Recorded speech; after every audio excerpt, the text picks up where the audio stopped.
এই 15 বছর 16 বছরের আন্দোলন আর জুলাই আগস্টের আন্দোলনের মধ্যে বিভাজন রেখা তৈরি করছেন কেন? এটা তো সব রক্তস্রোত একই সমুদ্রের মোহনায় গিয়ে মিলিত হয়েছে এবং তার এই মোহনার এই মিলিত স্রোতেই শেখ হাসিনা আজকে পালিয়ে গেছে। আপনাদেরকে বলবো যে আপনারা যে কদিন আছেন মানুষের কল্যাণের জন্য কাজ করুন।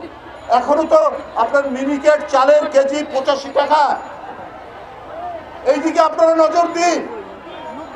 আপনার কি বলে পাইজাম আর স্বর্ণ চাল, একেবারে মোটা চাল, সেইটার দাম 56-57 টাকা।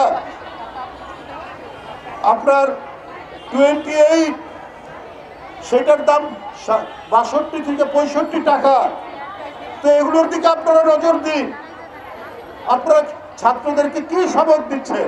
তাদেরকে তো আরেকটা ফ্যাসিবাদের দিকে অথবা ডিক্টেটরশিপের দিকে আপনারা প্রলোভন দেখাচ্ছেন।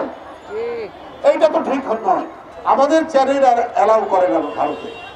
আমরা কত দুর্ভাগা, আমাদের বার্গেনিং ক্ষমতা এত কম যে আমাদের চ্যানেলগুলো ভারতে তারা প্রদর্শন করে না, কিন্তু তাদের চ্যানেলগুলো আমাদেরকে অবলীলায় আমরা গ্রহণ করি, আমরা সেগুলো দেখি।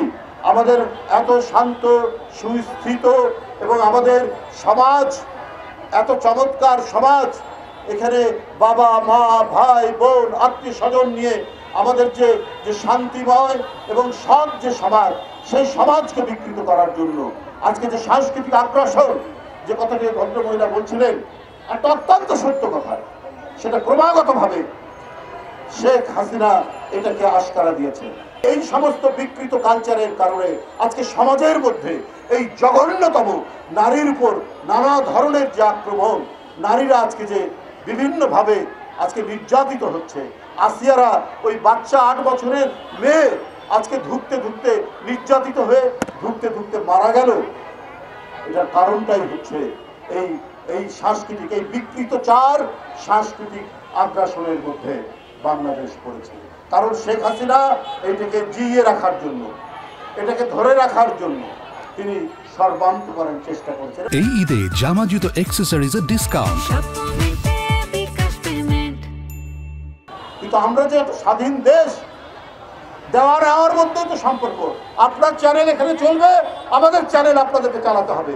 এই যে চালাতে হবে, এই কথাটা বলার, এই ধরনের একটি সাহসী অদম্য অহংকার করার জাতীয়তাবাদী নেতা বেগম খালেদা জিয়াকে এই কারণেই বন্দী করে রাখা হয়েছিল।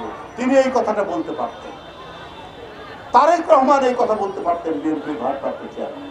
এই কারণেই তাদের বিরুদ্ধে মামলা, এই কারণেই তাদেরকে জেলে রাখা হয়েছে, এই কারণেই তাদেরকে দেশে আসতে দেওয়া হয়নি। শেখ হাসিনা তো সেটা করবেন না।